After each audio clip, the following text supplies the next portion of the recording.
Quelque part, sur les hauteurs de Nice. Nous sommes au début de l'été 2011. La campagne est déserte et nul ne peut se douter que dans cette voiture, une jeune femme est en danger de mort. C'est horrible. C'est le début d'un fait divers hors du commun. Un crime qui va mettre en émoi toute une région. Il n'était pas pour elle, mais elle l'aimait. La jalousie, ça mène au meurtre. Ça restera toujours un monstre. Il n'y a pas une trace de sang sur toute la propriété agricole. Ça s'est passé comme ça, je ne l'ai pas tuée, je l'ai juste trouvée morte et j'ai omis de le dire. J'ai tout simplement hurlé. Il lui a tout enlevé, tout. Mon Dieu.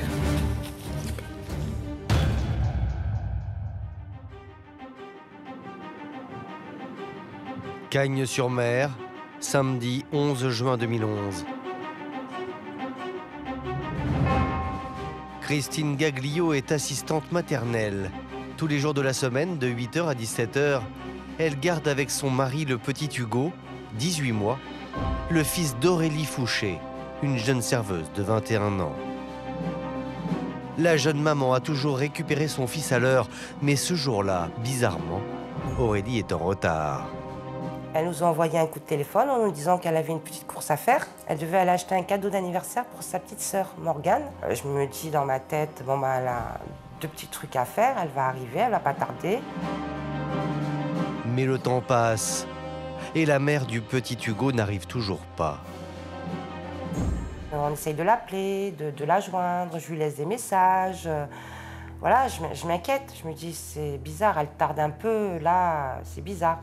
On attend une réponse, mais on n'a rien, on n'a rien. Aurélie est censée s'absenter un quart d'heure. 1 heure plus tard, elle n'est toujours pas là, elle ne répond plus aux appels. Pour la nounou, il y a vraiment un truc qui ne va pas. La nounou prévient immédiatement la mère d'Aurélie Fouché, Sylvie. Sylvie, c'est la patronne du Jams, le bar du centre-ville, où Aurélie travaille aussi. Et depuis 17h, heure à laquelle la jeune femme a fini son service, elle non plus n'a pas de nouvelles. Elle répond plus au téléphone, c'est pas du tout son genre, donc j'étais très inquiète. On s'angoisse, on se dit mais où elle est, pourquoi elle n'est pas là, on comprend pas, on comprend pas.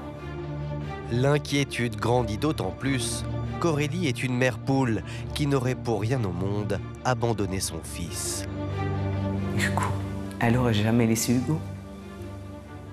Elle serait jamais partie sans son fils, en laissant son fils. Aurélie n'aurait jamais fait ça. À 21h30, toujours sans nouvelles de sa fille, la mère d'Aurélie décide de fermer le bar et d'aller alerter les forces de police.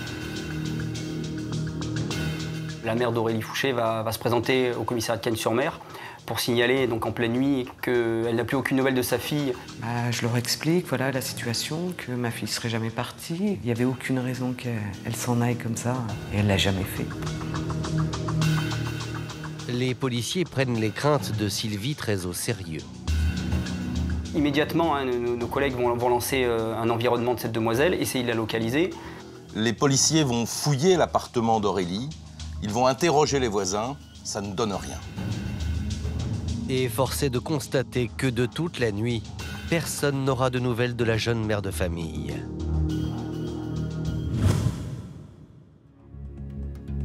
Le lendemain, c'est toute la ville qui se réveille sous le choc. Car à Cagnes-sur-Mer, Aurélie, la jeune serveuse du Jams, est connue et très appréciée. On la connaît à Cagnes-sur-Mer. On la connaît comme une jeune fille sympathique, souriante, ouverte. Une fille gentille, épanouie. Très joyeuse, très gaie. Elle avait un rire communicatif. Elle était pleine de vie, avec un bon caractère, bien trempé quand même. Elle aimait s'amuser, bon, 20 ans, c'est normal, hein, donc... Mais bon, très sérieuse au niveau de son travail, au niveau de sa vie avec son enfant. Du coup, très rapidement, une mobilisation sans précédent s'organise pour retrouver Aurélie. Tout le monde a fait des démarches, mon mari, les amis, des clients, parce que ça a été extraordinaire, les clients nous ont beaucoup aidés. On est allé partout, on a regardé, on a cherché partout. Tout le monde me dit non, elle n'est pas avec nous, elle n'est pas avec moi, on ne l'a pas vue, voilà. Les proches d'Aurélie vont créer une page Facebook spécialement dédiée à la disparition d'Aurélie. Il y a eu ce Facebook, donc Aurélie a disparu, donc porte ouverte à tout le monde, il fallait envoyer des messages, tout le monde envoyait des messages. Malgré cette mobilisation, personne ne se manifeste pour donner des nouvelles de la jeune femme, à l'exception d'un homme qui, lui, se veut plutôt rassurant.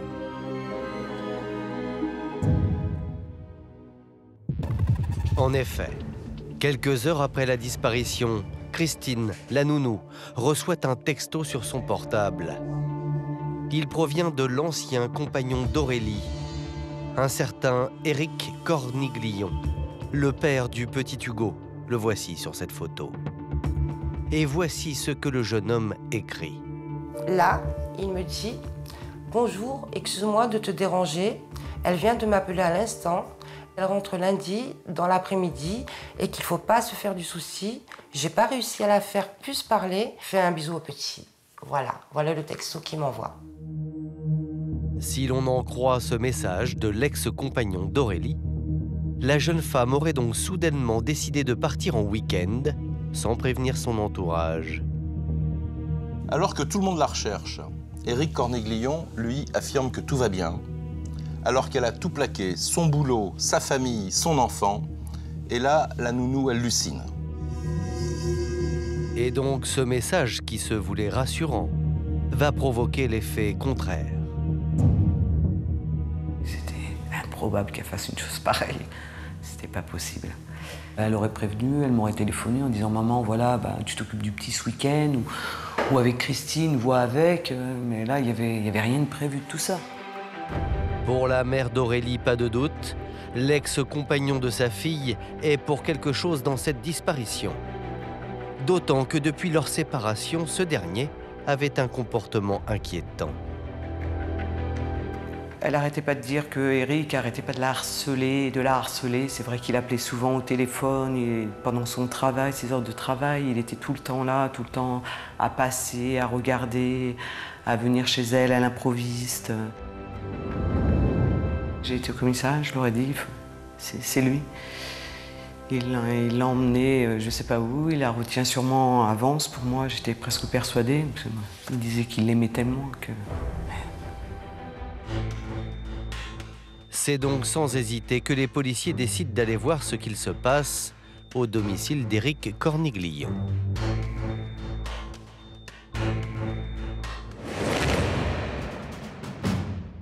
Éric Corniglion a 24 ans. Agriculteur de père en fils, le jeune homme vit à Vence, dans une petite maison, à quelques kilomètres de l'exploitation de ses parents. Bonjour monsieur, police. Il va recevoir la visite de la police qui va fouiller son appartement pour retrouver des traces d'un passage éventuel d'Aurélie. Le jeune homme n'oppose aucune résistance et laisse les policiers fouiller la maison. Il dit simplement, c'est pas ici qu'il faut venir la chercher. Je ne sais pas où elle est. Lui, il ne comprend pas pourquoi on vient chez lui la chercher. Les policiers cherchent Aurélie, mais au-delà de ça, ils cherchent s'il n'y a pas un sac à main, des clés. Enfin, ils font véritablement une perquisition approfondie. Apparemment, le jeune homme dit vrai. Il n'y a aucune trace d'Aurélie dans la maison.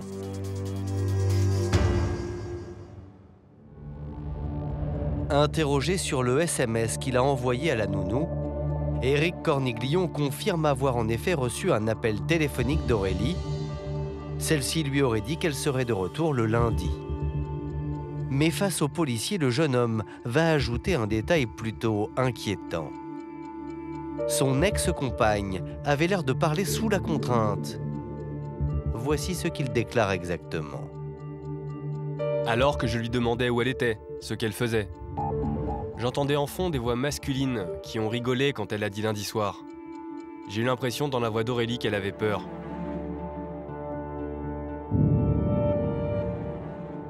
En bruit de fond, il aurait entendu des voix inquiétantes. Il sent qu'à la voix d'Aurélie, il y a quelque chose qui ne va pas. Elle n'était pas comme à ses habitudes, elle était dans un état un peu bizarre. Il laisse entendre dans ses explications qu'elle pourrait être retenue contre son gré, qu'elle serait kidnappée, qu'elle serait séquestrée quelque part. Éric Corniglion apparaît sincère. Et d'ailleurs, la suite de l'enquête semble prouver qu'il dit peut-être la vérité.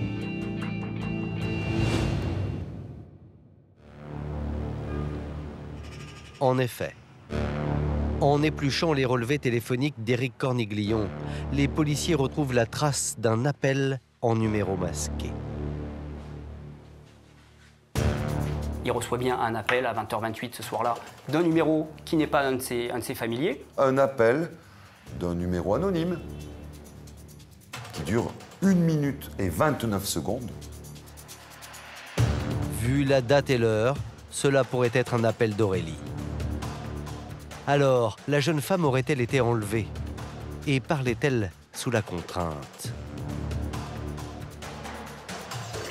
Pour nous, c'est effectivement pas une disparition inquiétante. On est sur quelque chose de beaucoup plus grave. Notre propos, c'est de faire le plus vite possible, puisque si la personne est retenue, il faut qu'on la retrouve, avant qu'il puisse arriver quelque chose de plus grave. Qui pourrait bien séquestrer Aurélie? Et surtout, pourquoi? Les policiers ont peut-être la réponse à cette énigme, car ils vont découvrir que la jeune femme a par le passé été mêlée sans le vouloir à une affaire criminelle. 3 ans en arrière, Aurélie Fouché a identifié des braqueurs extrêmement violents. Et son témoignage a conduit à l'arrestation des 10 braqueurs et à leur incarcération. C'était en novembre 2008. En plein centre-ville de Cagnes-sur-Mer, une bijouterie est victime d'un vol à main armée. Seul témoin du drame, Aurélie, qui a permis d'en identifier les auteurs. Alors les policiers se demandent si la jeune femme n'est pas victime de représailles. On peut se poser la question de savoir s'il n'y a pas un lien entre cet appel téléphonique extrêmement curieux et ce témoignage d'Aurélie Fouché qui a permis l'arrestation de 3 braqueurs violents. Il faut donc faire vite. Le 16 juin 2011, l'affaire de la disparition d'Aurélie Fouché est confiée à la brigade criminelle de Nice et l'enquête va prendre une toute autre tournure. Car le commandant Patrick Badouaille et le brigadier Martial Millot vont retrouver le propriétaire du téléphone, d'où a été émis le mystérieux appel à l'ex-compagnon d'Aurélie le jour de la disparition de la jeune femme. L'appel qu'il a reçu a été émis depuis le téléphone qui est enregistré au nom de monsieur Ahmed. Il a 55 ans, il est couvreur et les policiers le convoquent immédiatement. 5 jours après la disparition d'Aurélie, les hommes de la police criminelle ont enfin une piste sérieuse. Convoqué dans les locaux de l'hôtel de police de Nice, l'homme affirme n'être pour rien dans la disparition d'Aurélie Fouché. Et selon lui, il n'est jamais non plus entré en contact avec Éric Corniglion. Il ne sait pas qui est Éric Corniglion, il ne connaît pas Aurélie Fouché, il n'aura jamais aucune explication sur ce coup de fil. Ce soir-là était un mariage. Il nous dit qu'il va consommer un peu d'alcool, qu'il n'a aucun souvenir d'avoir composé le numéro d'Éric Corniglion, qui est une personne qu'il ne connaît pas. Alors, comment expliquer cet appel passé à 20h28 en direction de l'ex-compagnon d'Aurélie? Une erreur, c'est classique. On téléphone. Ah, excusez-moi, ça dure quelques secondes. Là, c'est 1 minute 29, donc il y a eu une conversation téléphonique. Peut-être qu'il a pu prêter son téléphone parce qu'il a un forfait qui le soir est illimité, donc il le prête à des amis. Il n'en a pas non plus le souvenir. On n'arrive pas à s'expliquer cet appel qui effectivement est relativement long, 1 minute et demie. Il y a quand même un dialogue qui s'instaure. Cependant, rien ne permettra de confondre ce suspect qui du reste a un solide alibi au moment de la disparition d'Aurélie. Il a un alibi en béton puisqu'il était toute la soirée à un mariage à Nice et qu'il y a 50 témoins qui en attestent. Il ne connaît pas Corniglion, il ne connaît pas Aurélie et il connaît encore moins les braqueurs de la bijouterie. On a examiné son téléphone. À aucun moment, le téléphone ne le situe à proximité de l'endroit où, selon toute vraisemblance, Aurélie a disparu. Au bout de 48 heures, la piste, pour nous, elle a plus de réalité. On est certain que ce monsieur n'a aucune part dans la disparition d'Aurélie. Si cette piste est abandonnée, pour autant l'enquête progresse. Car les policiers s'intéressent de près à quelqu'un qui, depuis le début, les mène en bateau, un homme qui connaît très bien Aurélie. Et pour cause. Méthodiquement, les hommes de la brigade criminelle ont reconstitué l'emploi du temps d'Aurélie le jour de sa disparition. Ce samedi 11 juin, il est 16h45, lorsque la jeune femme part du Jams à la fin de son service. Quelques minutes plus tard, elle appelle Christine, la nourrice de son fils, pour lui dire qu'elle a une course à faire. Il est 16h50. Ensuite, plus d'appels ni de réponse de la jeune femme sur son portable. Mais les policiers ont un atout. Les caméras de vidéosurveillance placées sur les voies publiques de Cagnes-sur-Mer. Nous nous sommes procuré ces images sur lesquelles on reconnaît très clairement le véhicule d'un homme.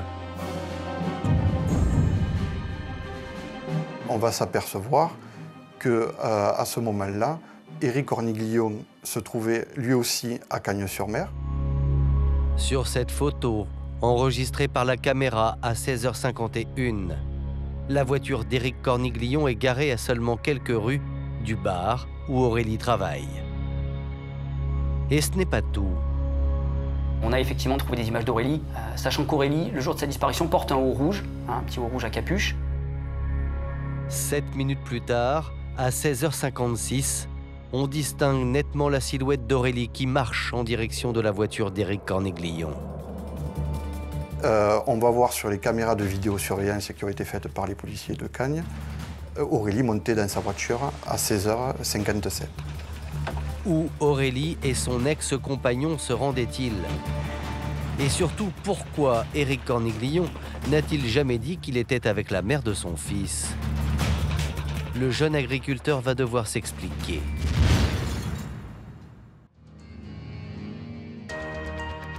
Le 13 juin 2011, Éric Corniglion est convoqué par les hommes de la brigade criminelle de Nice. Et face aux enquêteurs, le jeune homme reconnaît avoir vu Aurélie le jour de sa disparition. Il aurait rencontré Aurélie dans l'après-midi du samedi. Ils avaient prévu de faire ensemble des courses. Ils souhaitent aller acheter des vêtements pour Hugo. Voici ce que déclare Éric Corniglion. Je vous précise qu'avant de monter dans mon véhicule, Aurélie a reçu un coup de téléphone. Elle ne semblait pas dans son état normal. Je lui ai demandé ce qui n'allait pas et elle ne m'a pas répondu.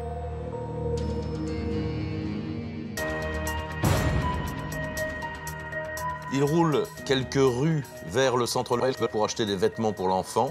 Et là, subitement, d'après Éric Corniglion, Aurélie aurait changé d'avis.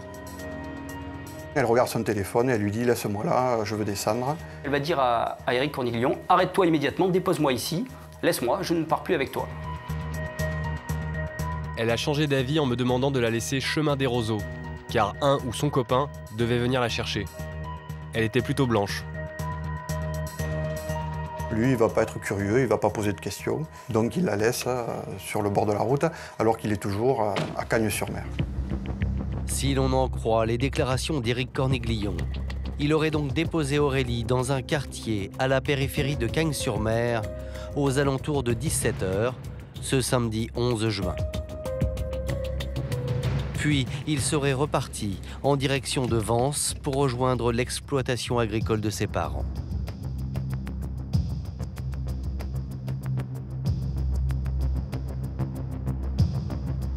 interrogé sur ses relations avec son ex-compagne.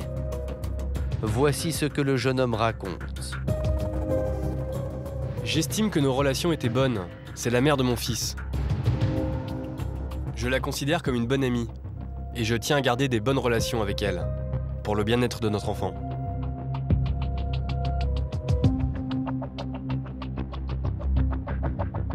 Lorsqu'il est entendu par la police, Éric Cornéglion affirme aux policiers droit dans les yeux qu'ils sont restés en excellents termes, que c'est la mère de son fils, et bien évidemment qu'il ne leur fera jamais de mal. Mais l'image idyllique qu'Éric Cornéglion se plaît à donner aux policiers ne va pas résister face aux témoignages de ceux qui connaissent l'histoire de ce couple.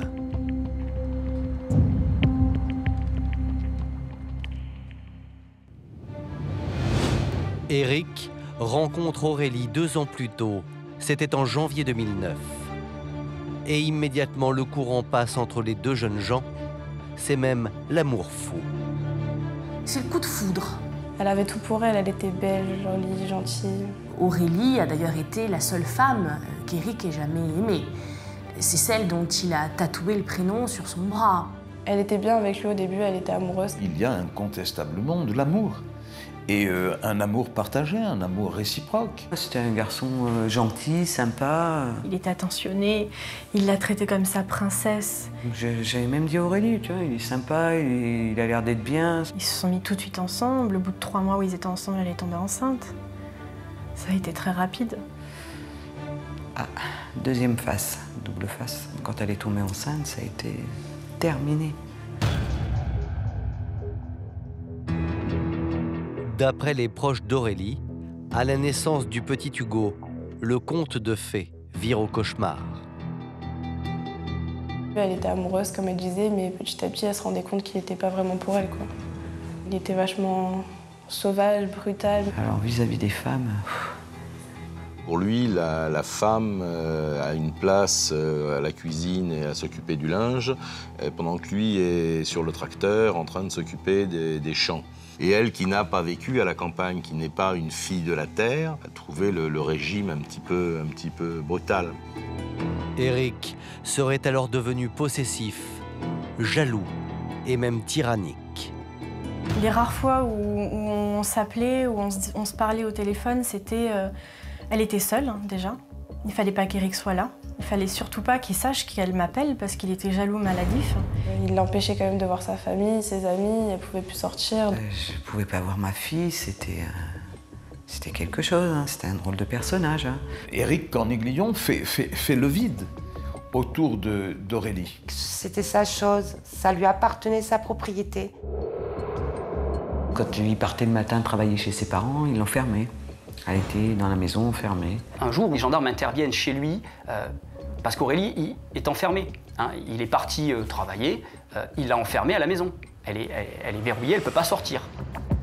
Pendant des mois, Aurélie aurait été régulièrement enfermée.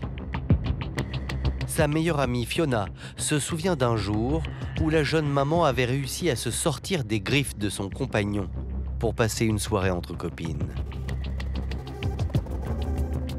Et ce jour-là, j'étais tellement contente de la voir que je lui ai dit, est-ce que ça te dirait qu'on aille manger au restaurant? Et elle me dit, ah, ce serait bien et tout.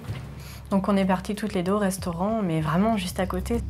Une escapade qu'Aurélie va payer très cher. Car à son retour, c'est un déferlement de violence. Et Éric Cornéglion va tenir pour responsable de la dispute Fiona, qu'il menace par téléphone. T'as intérêt à faire en sorte qu'Aurélie et moi on se reparle, sinon je viens, je te démonte, je t'éclate ta tête. Je me suis jamais autant sentie aussi en danger de toute ma vie. Nous nous sommes procuré le message audio qu'Éric laisse à Fiona ce soir-là. Oui, Fiona, c'est Éric. Bonjour. C'est à cause de toi. C'est vraiment de toi. Je suis bien avec ma femme. Elle fait la gueule à cause de toi. Donc tu sais quoi? Même plus m'adresse la parole parce que je te prends, je te démonte, je t'arrache ta tête, ok? Tu peux prévenir ta mère, les gendarmes vont t'en battre les couilles. Lève-la. Un message qui en dit long sur le calvaire que vivait Aurélie avec son compagnon. Elle avait peur de lui.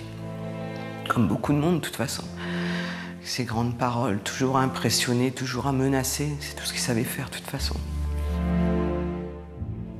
Épaulée par sa famille et ses amis, Aurélie va vaincre sa peur. Au mois de mai 2011, soit un mois avant sa disparition, elle quitte Éric Corniglion, mais ce n'est pas pour autant la fin de son calvaire. Éric Corniglion est quelqu'un qui a très mal supporté la séparation avec Aurélie, qui la suit, qui la surveille. Les derniers temps, je la sentais inquiète. Comme si elle avait peur, je la sentais très inquiète. Une inquiétude légitime, car Éric Corniglion est un homme qui a déjà eu maille à partir avec les services de police. Le 4 janvier 2007, l'homme a notamment été condamné à 5 mois de prison avec sursis pour des faits de violence.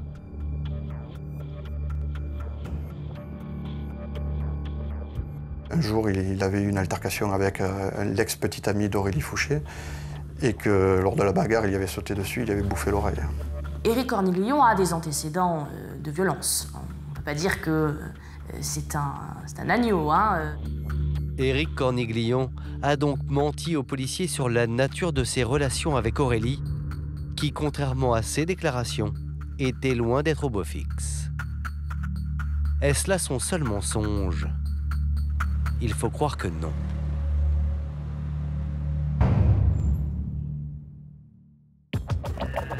Souvenez-vous, le samedi 11 juin, comme le montre la vidéosurveillance, Éric Corniglion a récupéré Aurélie vers 17 h à Cagnes-sur-Mer. L'homme affirme l'avoir déposée quelques rues plus loin. Or, d'après les images issues d'une autre caméra, c'est tout simplement impossible. On s'aperçoit que contrairement à ce qui a été indiqué par Éric Corniglion, Aurélie n'est pas descendue de la voiture dans une rue de Cagnes-sur-Mer.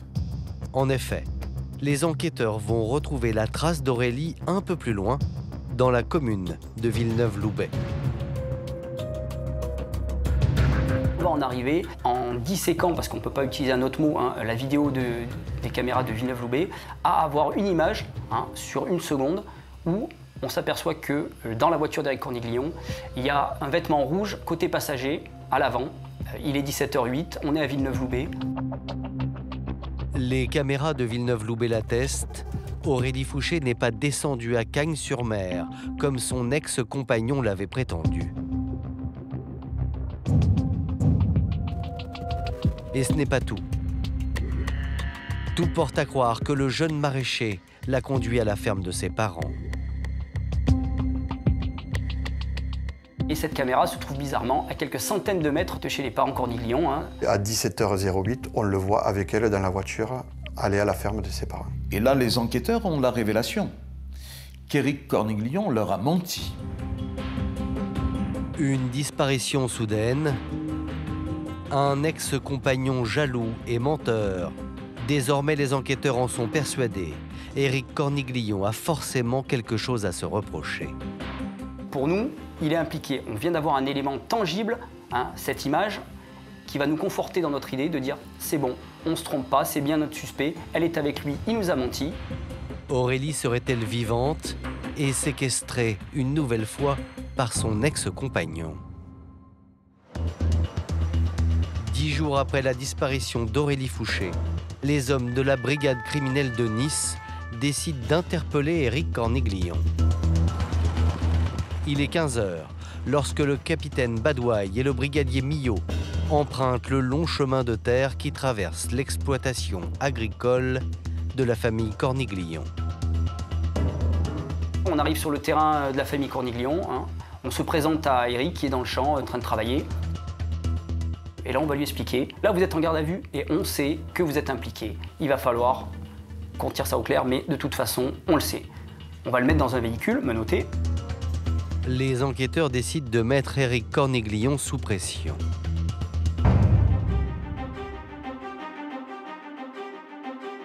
Et quand on le met dans la voiture, Éric Corniglion nous demandait pourquoi on ne quitte pas immédiatement les lieux. Et là, on va lui expliquer Donc, puisqu'on le sait impliqué, maintenant, on va déclencher des choses encore plus importantes. On lui dit qu'on va faire des recherches, qu'on va fouiller, qu'on va faire des perquisitions, qu'on va lui prendre son véhicule.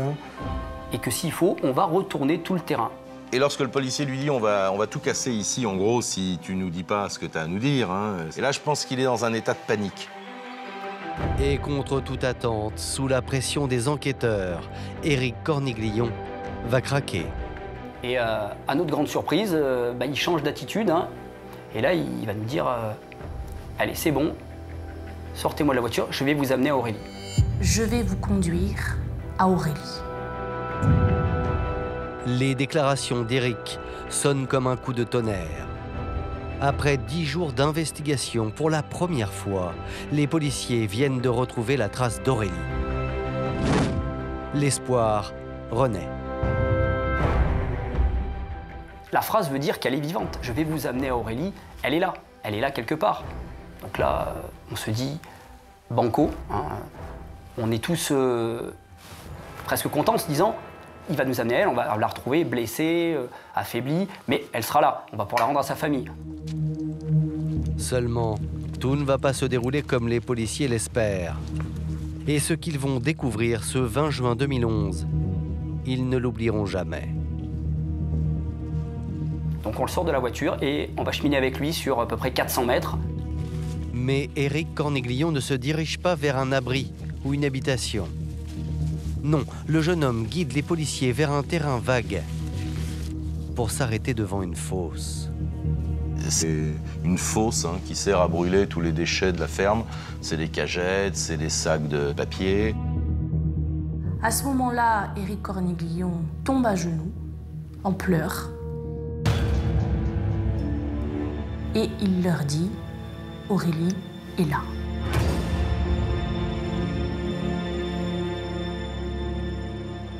Et quand il tombe à genoux, là on ressent une très forte odeur, une odeur pestilentielle, alors qu'on est dans un champ, hein, une odeur de chair en décomposition. Et là, ça y est, on sait que c'est terminé, on sait que si elle est là, c'est terminé.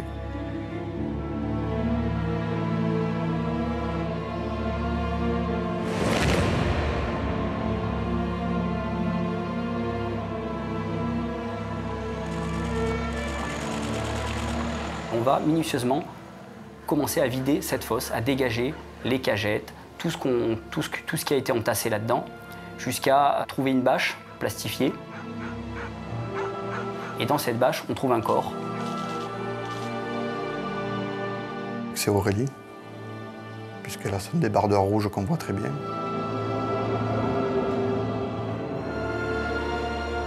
Le corps est très dégradé, mais recouvert d'une poudre blanche, hein, qu'on identifie tout de suite. Hein. Pour nous, tout de suite, c'est de la chaux. Et on connaît l'effet produit par la chaux sur la peau et les organes. Le corps d'Aurélie est dans un état de putréfaction avancé. Les organes ont totalement disparu, le visage a disparu. C'est une image qui va être très difficile à oublier. Hein. C'est plus que sordide.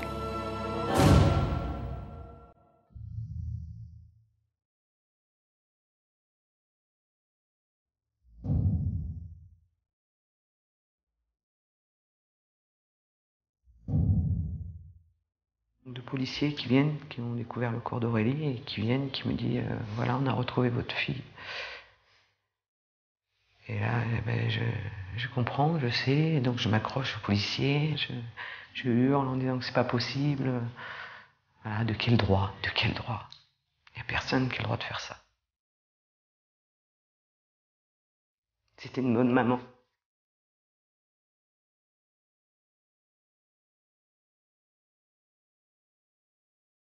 Il lui a tout enlevé, tout. Oh, mon Dieu.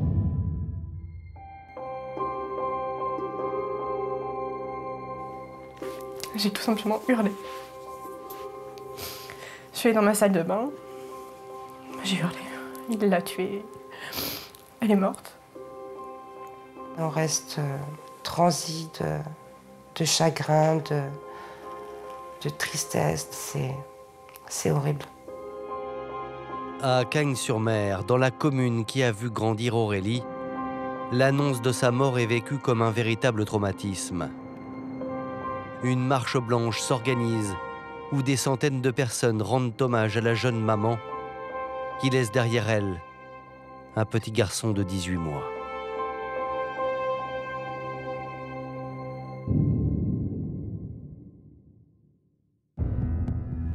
Placé en garde à vue, aussi étrange que cela puisse paraître, Éric Corniglion clame son innocence. Il va nous dire, mais attendez, vous vous trompez, pourquoi vous voulez que j'ai fait du mal à Aurélie? C'est pas vrai, c'est pas moi, c'est le crime d'un rôdeur. On veut m'accuser de quelque chose que je n'ai pas fait. Je suis innocent. J'aimais Aurélie et je l'aime encore. Je ne veux pas payer pour quelqu'un d'autre. Éric Corniglion nie tout en bloc et se mure dans le silence. Là, changement d'attitude, Éric Corniglion nous indique qu'il ne veut pas répondre aux questions qui lui sont posées. Il va vouloir répondre à aucune question. Il va nous dire que de toute façon, il en a le droit et qu'il ne nous dira plus rien. Et il va rester dans le silence tout le long de la garde à vue. À l'issue de sa garde à vue, Éric Corniglion est placé en détention provisoire. Les enquêteurs ne le savent pas encore, mais ils ne sont pas au bout de leur peine, car l'homme est loin d'avoir révélé tous ses secrets.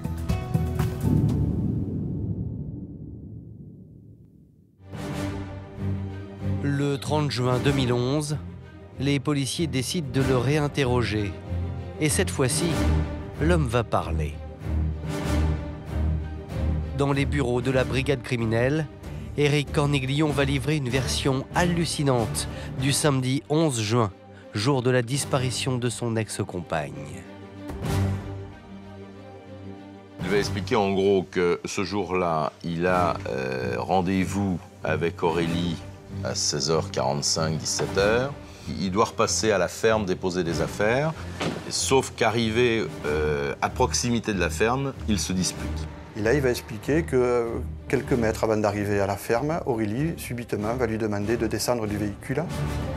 Là, elle m'a demandé de la laisser. Je me suis arrêté. Je lui ai dit « Casse-toi ». J'ai ouvert la portière. Elle est descendue et moi j'ai continué. Aurélie aurait quitté le véhicule automobile, lui aurait poursuivi sa route. Selon Éric Corniglion, il aurait donc laissé Aurélie devant la ferme de ses parents, puis serait parti aider son père sur l'exploitation. Monsieur Corniglion gare sa voiture, il sort de sa voiture et vient immédiatement rejoindre son père, qui est en train de récolter les courgettes pour l'aider.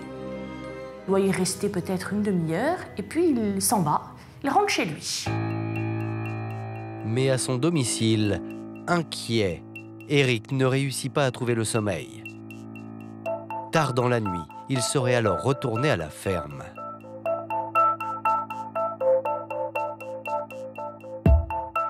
Là, il va dire, 2h du matin, je ne pouvais plus dormir, je suis retourné chez mes parents. Et là, Éric Corniglion va raconter quelque chose de complètement surréaliste.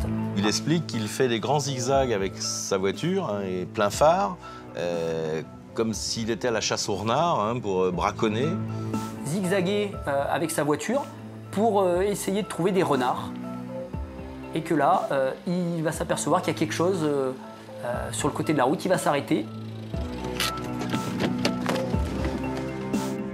Et à ce moment-là, à 25 mètres du portail de l'exploitation familiale, Il découvre le corps d'Aurélie sans vie. J'ai vu le corps d'Aurélie à l'entrée de la propriété de mes parents. Il était sur le bord du chemin. Je me suis arrêté, j'étais effondré. J'ai vu qu'il y avait un trou à l'épaule. La gorge était coupée et elle avait des bosses sur la tête.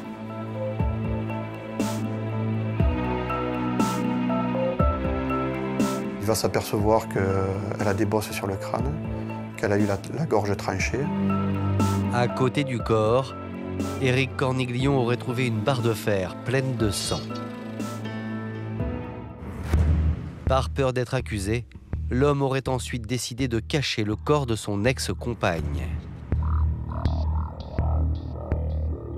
Pour expliquer qu'il n'appelle pas la police à ce moment-là, c'est que quand il découvre le corps d'Aurélie, il est sous le choc. J'ai porté le corps sur environ 60 mètres. J'ai mis des branches dessus. Je suis allé me coucher. Je n'ai pas réussi à dormir puisque ça me travaillait.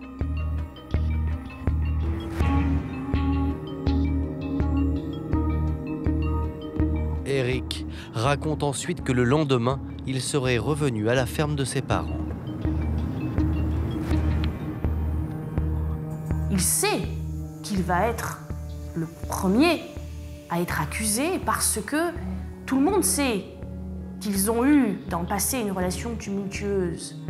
Donc, pour ne pas être impliqué, il va venir chercher le corps avec la remorque. Il va venir avec le tracteur et la remorque, charger le corps dans une bâche et après aller l'enterrer sur le terrain pour qu'elle reste près de lui. Il veut la garder près de lui. Pour lui, elle n'est pas morte. Après avoir recouvert le corps de chaux, Éric Corniglion aurait volontairement jeté tous les éléments qui pourraient l'incriminer.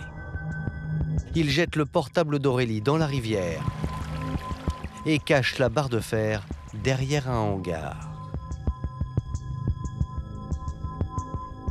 Seulement, cette version des faits résonne comme un mensonge supplémentaire de la part de l'ex-compagnon d'Aurélie Fouché. Ça s'est passé comme ça, je ne l'ai pas tuée, je l'ai juste trouvée morte et j'ai omis de le dire. Et elle aurait été tuée par un individu qui l'aurait laissée là, sur les terres de ses parents. Très honnêtement, personne n'y croit à cette version. Mais Éric Corniglion va trouver un allié de taille pour conforter sa version, en la personne de son père.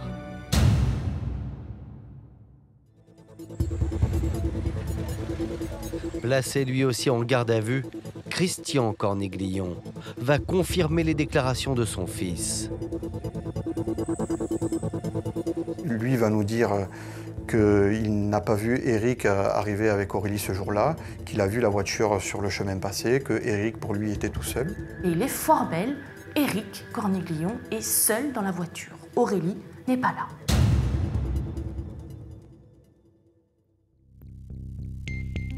Le corps d'Aurélie Fouché est transporté à l'Institut médico-légal pour y être autopsié. Les enquêteurs espèrent en apprendre un peu plus sur les circonstances de la mort de la jeune femme. L'autopsie, malheureusement, ne va rien révéler. Le corps a atteint un tel degré de décomposition que les experts n'ont pas réussi à trouver la cause de la mort. Où et comment Aurélie est-elle morte? Les policiers retrouvent la fameuse barre de fer jetée par Éric Corniglion et tout porte à croire qu'elle serait bien l'arme du crime. Cette barre, les analyses génétiques vont nous prouver que le sang et les cheveux qu'on trouve dessus sont bien ceux d'Aurélie. Ça confirme qu'effectivement, elle a été frappée avec cette barre. Éric Corniglion aurait-il tué Aurélie à coups de barre de fer dans la ferme de ses parents? Les policiers ont beau chercher, ils n'en ont pas la preuve. Il n'y a pas une trace de sang sur toute la propriété agricole. Ils n'arrivent pas à expliquer pourquoi ils ne parviennent pas à retrouver la moindre trace de sang. Si les hommes de la police judiciaire ont la conviction qu'Aurélie est bien morte sous les coups de son ex-compagnon, aucune preuve matérielle ne vient étayer leur hypothèse. Mais à partir du moment où il ne donne aucune explication, que les éléments matériels ne sont pas suffisamment probants, on est dans un espèce de flou artistique complet. Et c'est un nouveau témoignage qui va venir faire basculer l'enquête.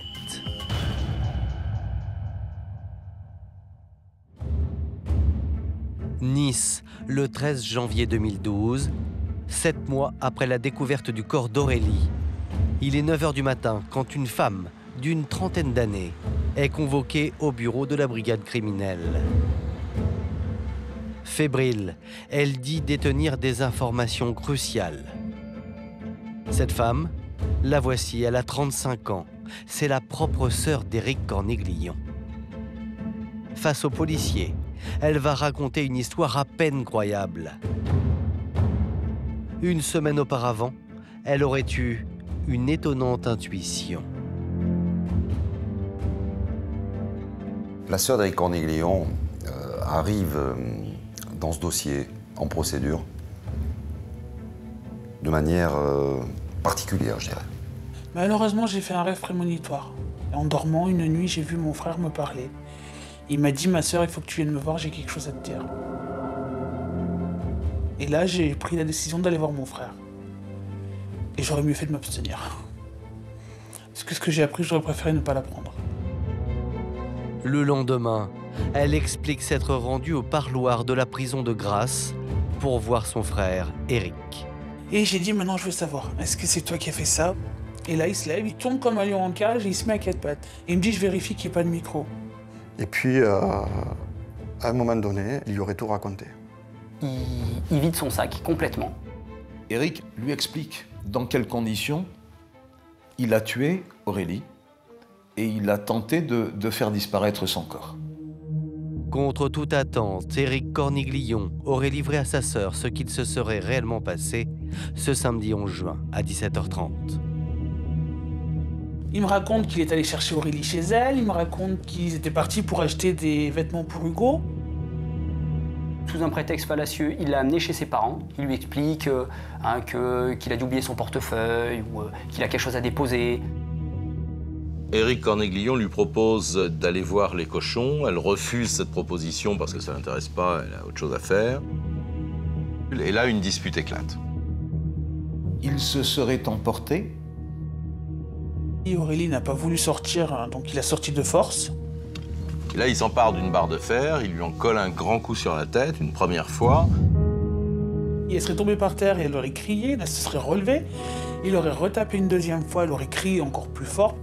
Et là, soi-disant, pour pas que mon père il l'entende, il aurait tiré les cheveux en arrière et avec un opinel, il aurait égorgé comme un vulgaire animal. Il va l'égorger comme on égorge un cochon. Eric Corniglion aurait alors enveloppé le corps d'Aurélie dans une bâche pour éviter que le sang ne se répande, avant de le déposer près d'un hangar sur un tas de tuiles cassées. Le lendemain matin, il va profiter de ce que ses parents sont occupés à d'autres tâches, l'un sous le hangar, l'autre qui s'occupe des lapins, pour aller récupérer le corps. Pour ce faire, il va prendre son tracteur et la remorque. Il va charger le cadavre d'Aurélie sur la remorque du tracteur. Ensuite, Eric aurait jeté le corps de la jeune femme dans la fosse à déchets avant de l'asperger de chaux vive pour, dit-il, accélérer la chose. J'ai mis de la chaux et j'ai jeté un mètre de détritus dessus et voilà, normal, comme si de rien n'était. La sœur d'Eric Corniglion est sous le choc. Son frère vient de lui avouer le meurtre d'Aurélie Fouché. Confrontée à un terrible dilemme, elle choisit alors de le dénoncer à la police. Je ne pouvais pas garder ça pour moi. Je n'allais pas gâcher ma vie pour quelque chose que je n'avais pas commis, pour une faute que mon frère a faite. C'était pas question que... Non, je voulais pas payer. On ne peut pas ôter la vie à quelqu'un, donc il faut payer pour ce qu'il a fait, il faut qu'il paye. Face aux révélations de sa sœur, Eric Corniglion nie tout en bloc et prétend être victime d'un coup monté. Eric Corniglion va toujours considérer que était en réalité guidée par la jalousie qu'elle éprouve à son égard, et ce depuis de nombreuses années. Et lui va aller jusqu'à dire que sa sœur est folle, qu'elle cherche à l'enfoncer, que c'est pour une question peut-être d'héritage. Enfin, il va aller très loin, Corniglion, là-dessus. Mais pour les policiers, les détails qu'elle a fournis sur la scène de crime rendent sa version plus que crédible.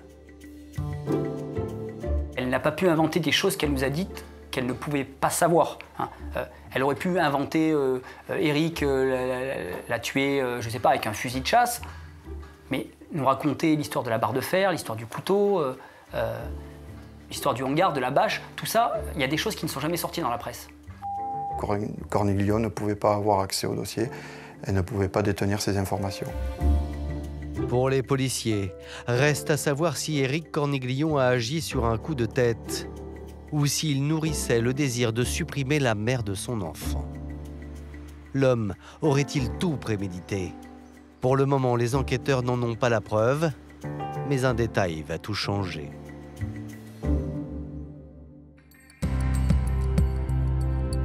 Au cours de l'instruction, les policiers vont faire une découverte capitale.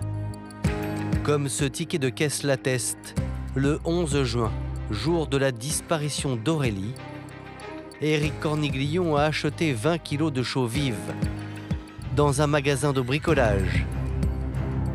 Et cet achat est loin d'être anodin. À 16h30, donc à peu près 20 minutes avant qu'Éric Corniglion ne prenne Aurélie en charge à Cagnes-sur-Mer, il passe à la caisse en achetant 20 kilos de chaux. Il ne l'achète pas n'importe quand, il l'achète 1 heure avant de la rencontrer. 1 heure avant de la voir.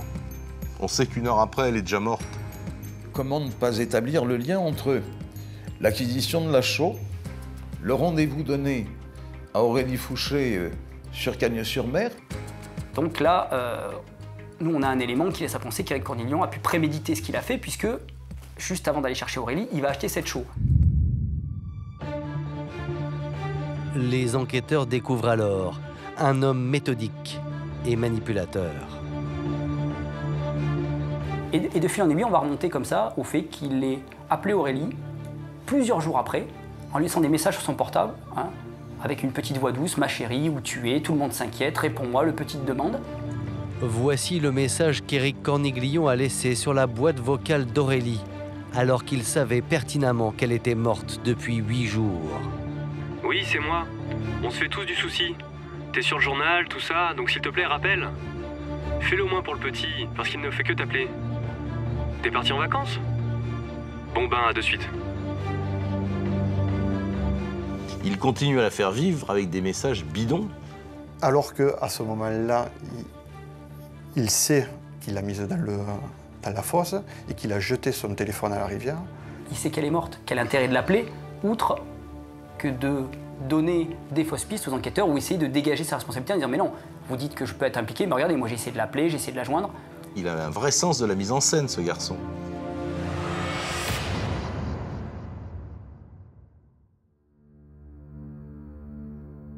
Nice, le 24 mars 2014, s'ouvre le procès d'Éric Corniglion. L'homme est accusé d'assassinat, d'enlèvement et de séquestration. Mais d'emblée, dans le box des accusés, il continue de nier et campe sur ses positions. Je l'ai trouvé, j'ai eu de la peine, alors je l'ai enterré. Mais je lui ai pas fait de mal. Aucun aveu. Aucun. On attendait au moins qu'il nous dise la vérité. Qu'il nous dise ce qu'il a fait, que ça sorte de sa bouche. Rien. Rien. Il a nié jusqu'au bout, Corniglion. Même devant la cour d'assises, il a maintenu qu'il n'avait rien fait à Aurélie. Pour les jurés, comme pour la famille, une question demeure. Pourquoi Éric Corniglion serait-il passé à l'acte? Et il y a peut-être une explication. La jalousie. Car quelques semaines avant sa mort, Aurélie avait rencontré un homme et filé le parfait amour. C'était quelqu'un de bien, elle le sentait super. Je pense qu'avec ce garçon-là, je pense qu'Éric a senti que c'était pas la même chose, quoi. Et qu'il a senti le danger que ça puisse être peut-être un nouveau père pour Hugo, qu'il soit remplacé, tout simplement. Puisqu'elle n'était plus avec lui, il n'y avait pas de raison qu'elle soit avec quelqu'un d'autre. Éric Corniglion ne peut pas supporter l'idée qu'un autre homme que lui s'approche de l'enfant. Si Aurélie disparaît, c'est lui le père, c'est lui qui aura Hugo, c'est lui et ses parents. C'est un Corniglion. Après 5 jours d'audience, le verdict tombe. Éric Corniglion est reconnu coupable et condamné à 25 ans de réclusion criminelle, assorti d'une période de sûreté de 17 ans.